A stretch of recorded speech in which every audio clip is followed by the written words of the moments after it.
शहीद लांस नायक शंभू शरण राय का पार्थिव शरीर उनके गांव भोजपुर जिला में जगदीशपुर थाना के हरनती पहुंचते ही हजारों की तादाद में लोग शहीद शंभू को श्रद्धांजलि देने के लिए उमड़ पड़े। शहीद के पार्थिव शरीर को तिरंगे में लपेटकर अंतिम दर्शन के लिए उनके पैतृक घर के सामने रखा गया था।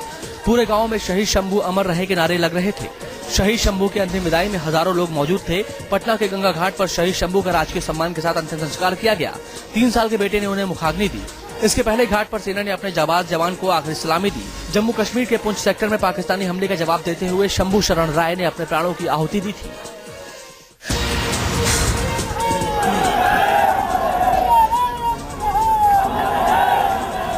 जब तक सूरज चांद रहेगा विजय तेरा नाम रहेगा। इस गगनभेदी नारों के साथ एलओसी पर शहीद हुए बीआरसी के जवान विजय राय का अंतिम संस्कार पटना के मनेर में गंगा के घाट पर किया गया।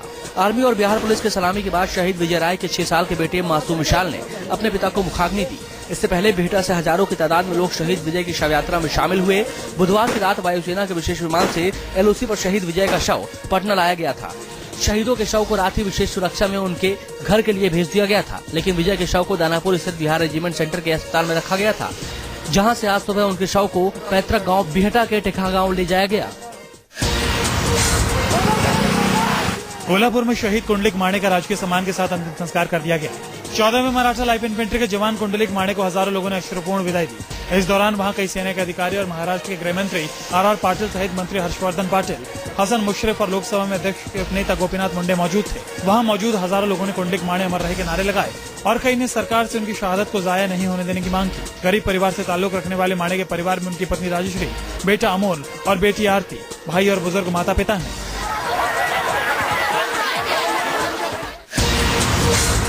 एक तरफ जहां देश पाक हमले में शहीद हुए जवानों की शहादत को सलाम कर रहा है, वहीं बिहार के नीतीश सरकार के एक मंत्री को शहीदों की कितनी कद्र है, वो उनके शर्मनाक बयान से देश के सामने आ गया।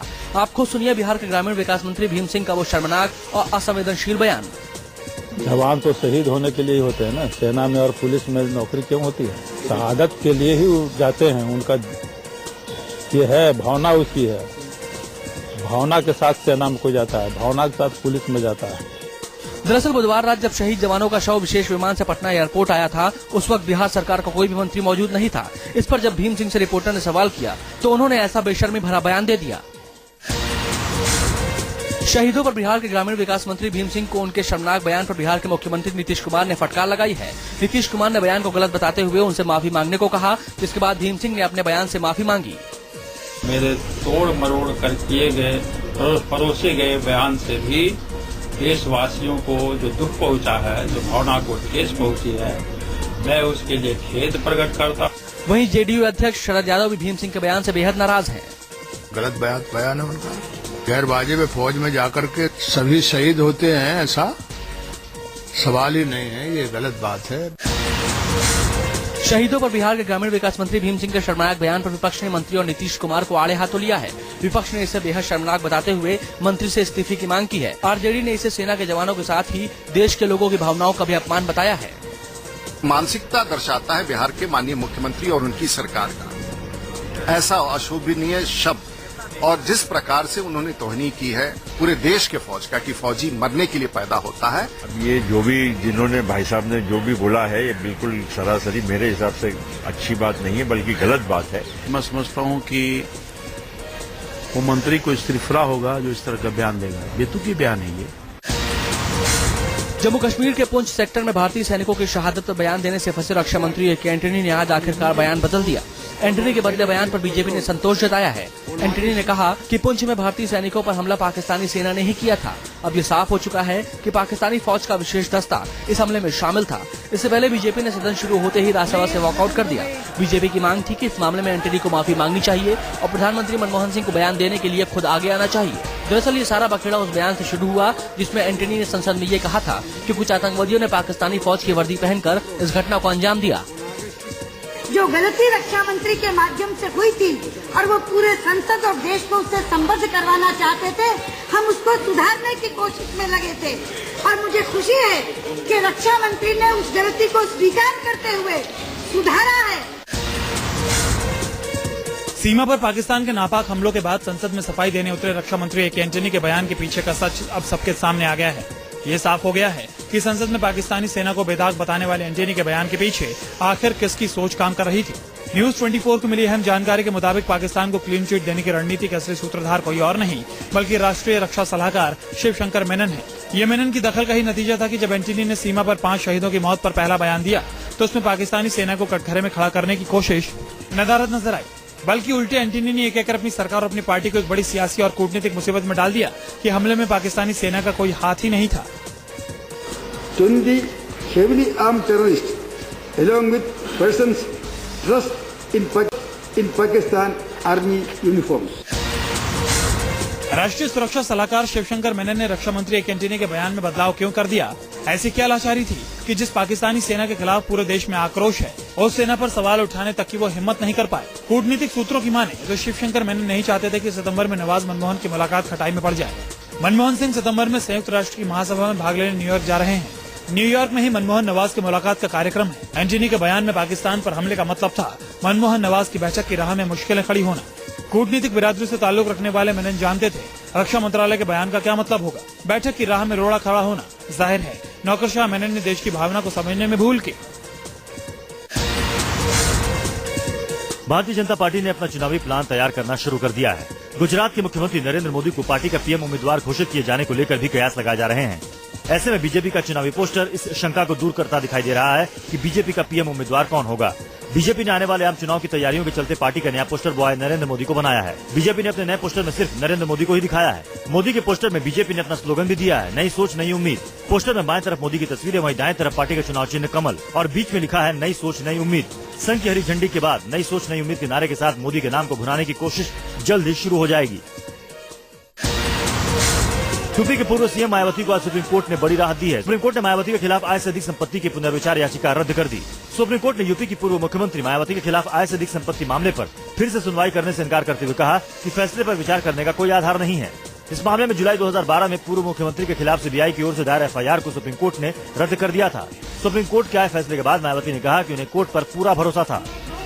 हम लोगों को ये पूरा भरोसा था कि हमें माननीय सुप्रीम कोर्ट में जरूर न्याय मिलेगा। हमने फाइल की थी उसको माननीय सर्वोच्च न्यायालय ने 2012 में जुलाई 2012 के निर्णय से उन्होंने एफआईआर क्वैश कर दी थी जो सीबीआई ने फाइल किया था।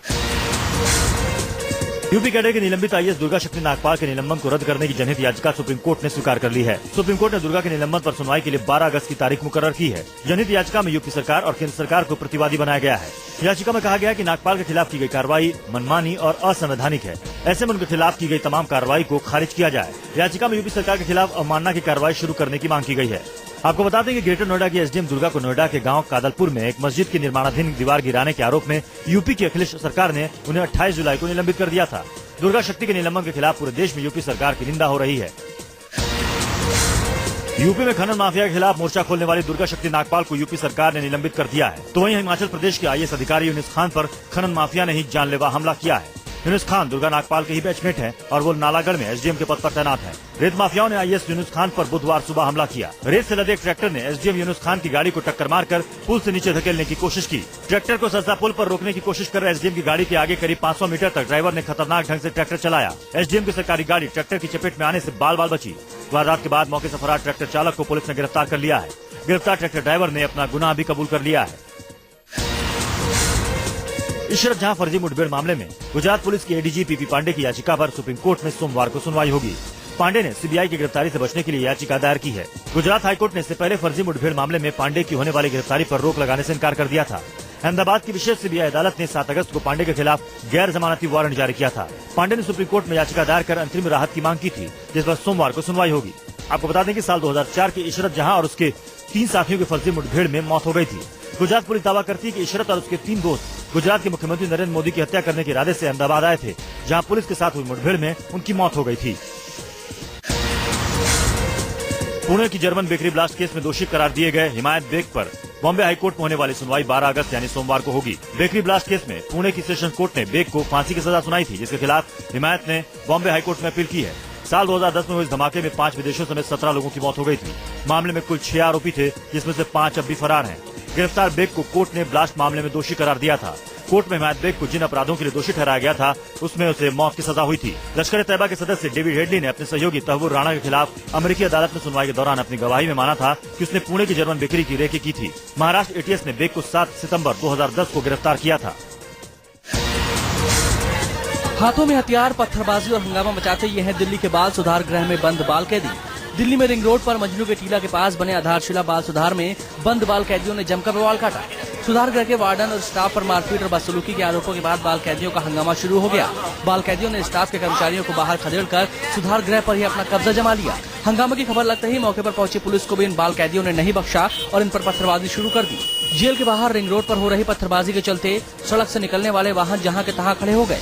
सुधार गृह के साथ ही बनी तिब्बती शरणार्थियों के घरों और दुकानों पर भी पत्थर फेंके गए। कई घंटों के बाद जुवेनाइल बोर्ड के प्रिंसिपल मजिस्ट्रेट के समझाने के बाद बाल कैदी शांत हुए, लेकिन सवाल उठता है कि बाल सुधार गृह में हथियार कैसे पहुंचे और सुरक्षा के पुख्ता इंतजाम क्यों नहीं थे।